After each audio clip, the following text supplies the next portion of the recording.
Hello. Ooh, excuse me. Hello, ladies and gentlemen. Welcome back to another episode of Indie Choice Picks. And today, this is the last episode of Season 1. So I thought that it would be fitting to bring back someone that we've already had on our show, the awesome Gilbert Deltrez. And he's not talking about demons. He's not talking about a gunslinger who's pregnant. He's actually talking about Galactic Rodents of Mayhem. Alright guys, so sit back and relax and enjoy the final episode of Season 1 of Indie Choice Picks with Gilbert Deltrez and his mischievous rodents, Galactic Rodents of Mayhem. Enjoy.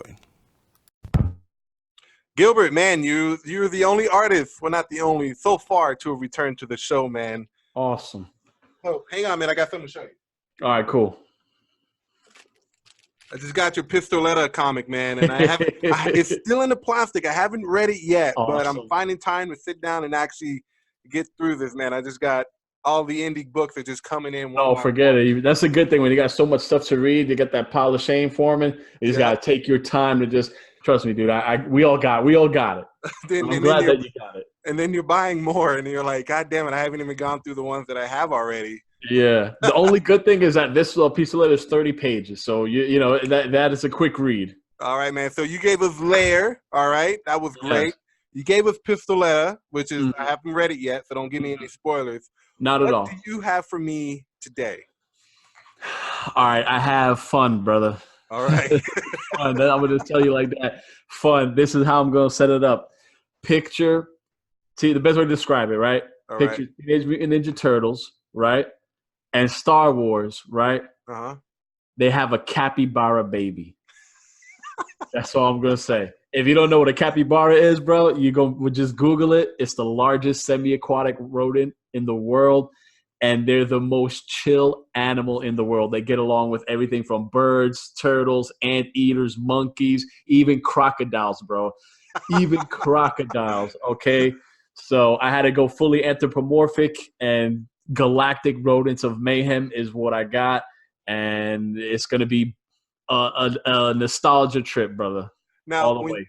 When you were announcing this on Twitter, I kept on seeing you tweet pictures of capybaras and giving out these cool like fun facts about capybaras, and I'm like, dude, what is this guy doing? What's up with these? Why is he so fascinated with these capybaras?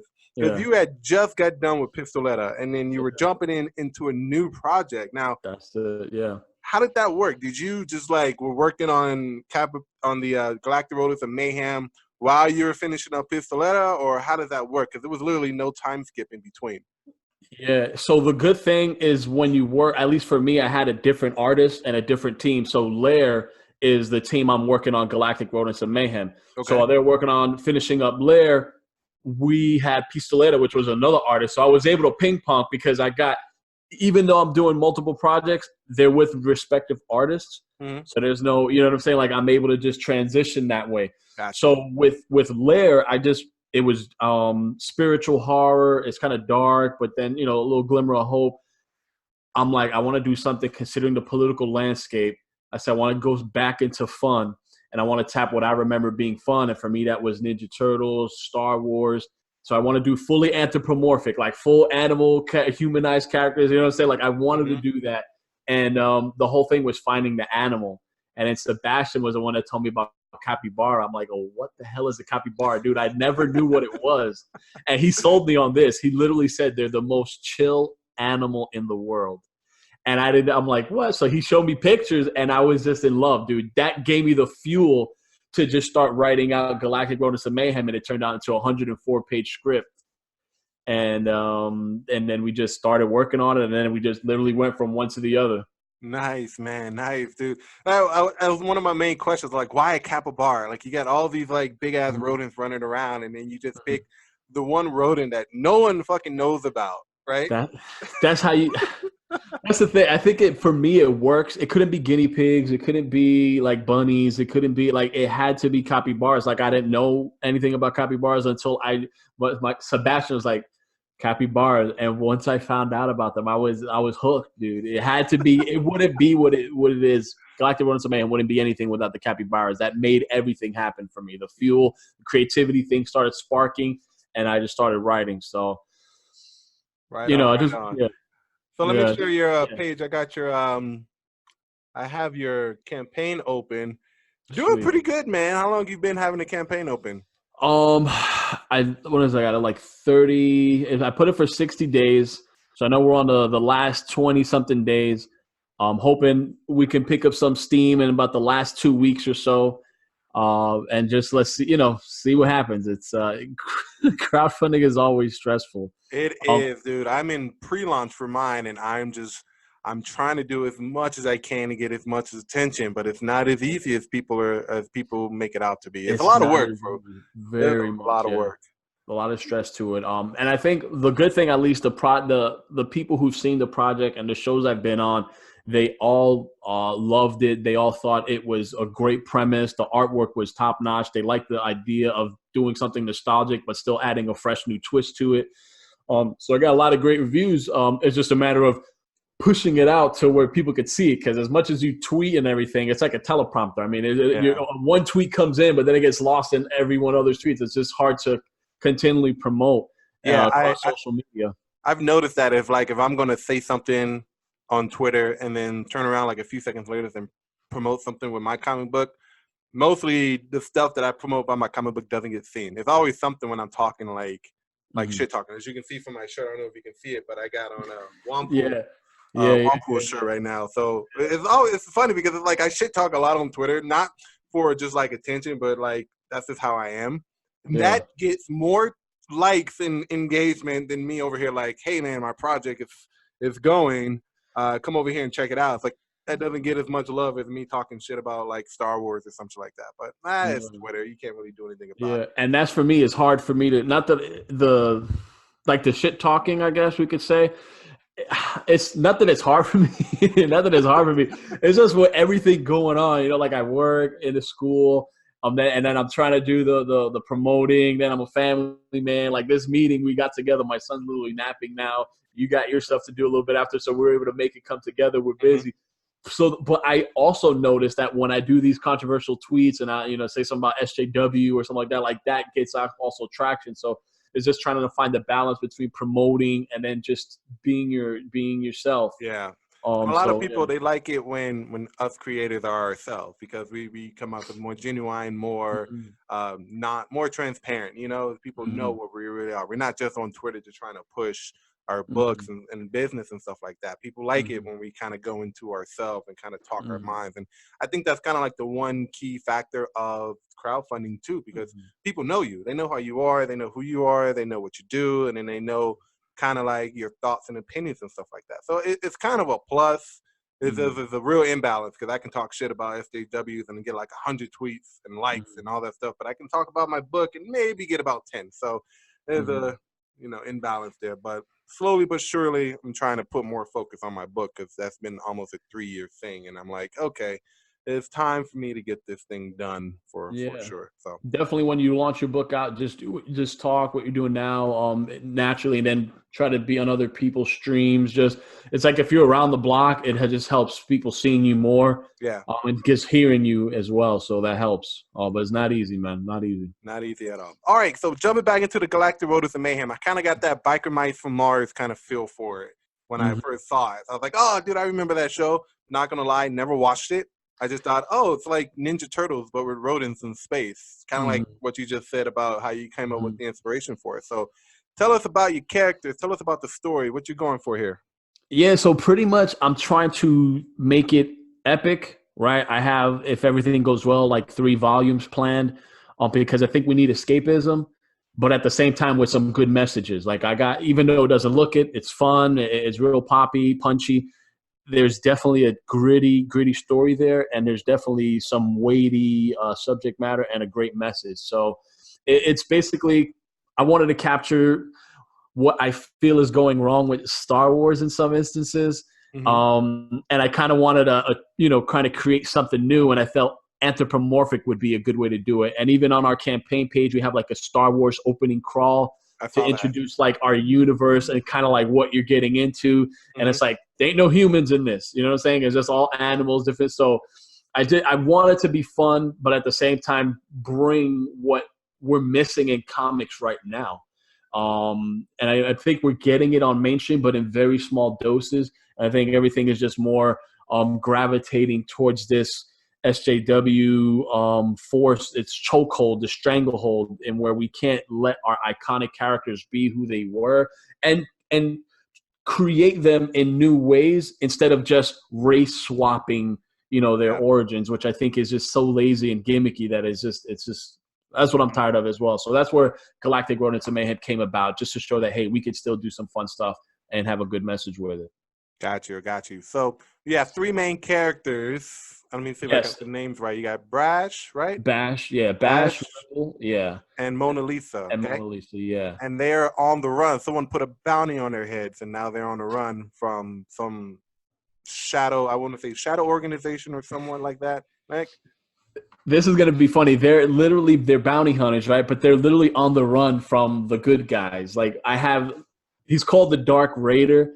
But he's a general of basically a police military organization. It's called Space Police Authority and Command Enterprises. Okay. So in all intents and purposes, he's a good guy. And he just puts a bounty on their head because the father figure to the capybaras is a gecko named Gangon. And he's pretty much the reason why, they're being targeted for this $100 million bounty. And the 100-page graphic novel, I want to say about 75% of it is pretty much a chase scene. So I think it's just that I'm just trying to, challenge myself as well as doing this, but still making the characters fun, relatable, and have that deep story connection within a big galactic chase scene. Got you. Okay. So give a little shout out to your team. You said this is the same team that did Lair, correct? This is pretty much the same team that we did Lair. The new addition we have is a colorist. The colorist we had on Lair, amazing colorist, Davi Komodo. He had some kind of health issues type thing. He couldn't really commit, which was a big loss. But we did get a referral, Tiago Barca, who's done some amazing color work on The Few and the Cursed on Kickstarter. Okay. And we're definitely fortunate enough to have him on our book. And from our cover, it's really nice. So we got Sebastian Navas from Lair, and we have our same letterer, Davis and Mons.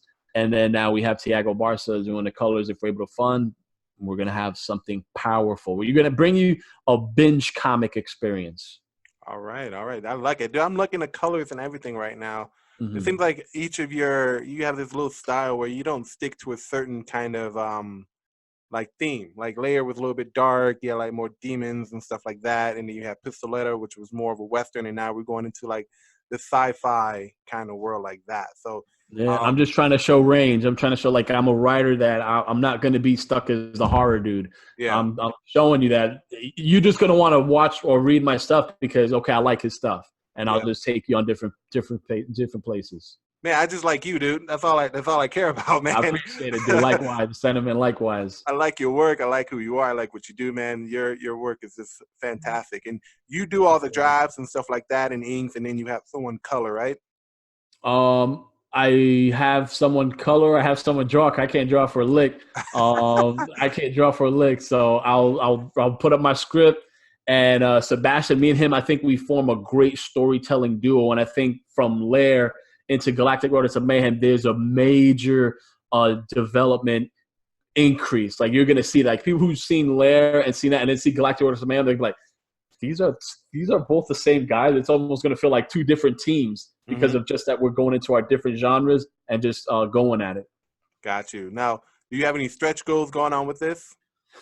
We do have some stretch goals because let's say hopefully we're able to fund. We're basically working on the book right now as we speak. So I'll be putting out page updates and putting out new stuff as Sebastian brings it in. As Tiago gets some colors, always going to be updating. So I do have your typical bookmarks, your pinups, extra prints, and then I have some interesting ones where if we're able to get a decent amount of funding, I would have an Ashcan one-shot comic, 22-page, 24-page, where I would feature the Galactic Rodents of Mayhem along with another crossover character within the in the comics universe, Comicsgate. One of them that, if they give me their permission, we do like a just a little crossover. I think like fans that are back in both our books would think it'd be cool. So just a matter of if we get there, trying to find what would be a right fit.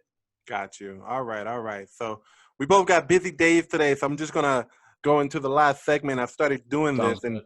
you might be able to give a little bit more insight on it because you've been very successful in running your crowdfunding campaigns and making your just making your comic books happen. So to all the inspiring artists out there who are trying to make a campaign, whether you're watching or listening, Gilbert, can you give them some tips and tricks on how to run a very successful campaign?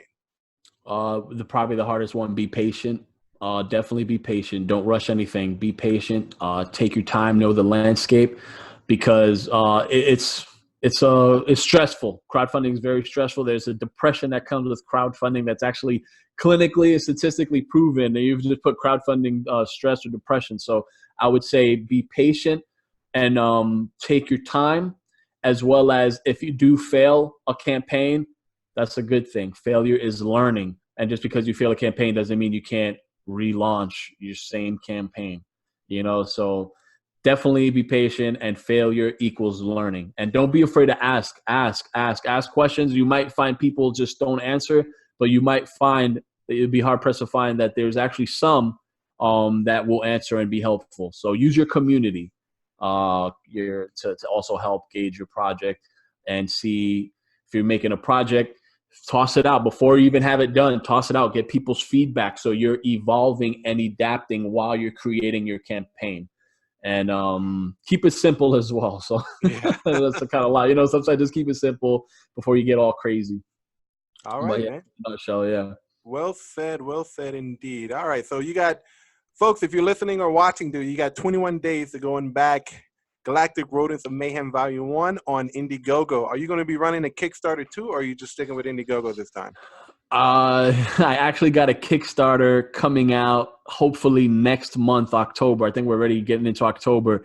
And now it's going to be tapping back more into the horror. It's something like Lovecraft meets Jaws. Oh, man, you're just doing all sorts of stuff, man. You got one book over here. You got one over there, man. I got to be prolific. I got to show people that, hey, I'm going to be that dude that can make it happen. It's going to be hard, but I'm up for the challenge. All I want to do is just create comics because my mind is just bubbling with ideas, and I'm able to work with some good talent, with artists, and we got stuff for you. So I'm going to be on Kickstarter. I'm going to be on Indiegogo and Galactic Rodents of Mayhem. If we fund, I would bring it to Kickstarter with a different cover. Just to get more people that probably don't even know it exists get in on Grom so they don't miss out. So yeah. So real quick, you're aside from being a comic book, you're a dad, you got a wife, you're married, you're working. How do you fit in as much as you do with your daily life? How do you do it? I'm gonna be honest. There's a God for me up there, and if I wouldn't have him as just someone to lean my worries on, dude, I wouldn't make it. I'm just going to be straight up. So I try to be positive in everyday life. There's everything negative we can take about something. So I try to remain positive in everything. If Grom doesn't fund, guess what? We'll bring it back. We'll retool, and we'll bring it back without colors, and we'll shave off a few $1,000s.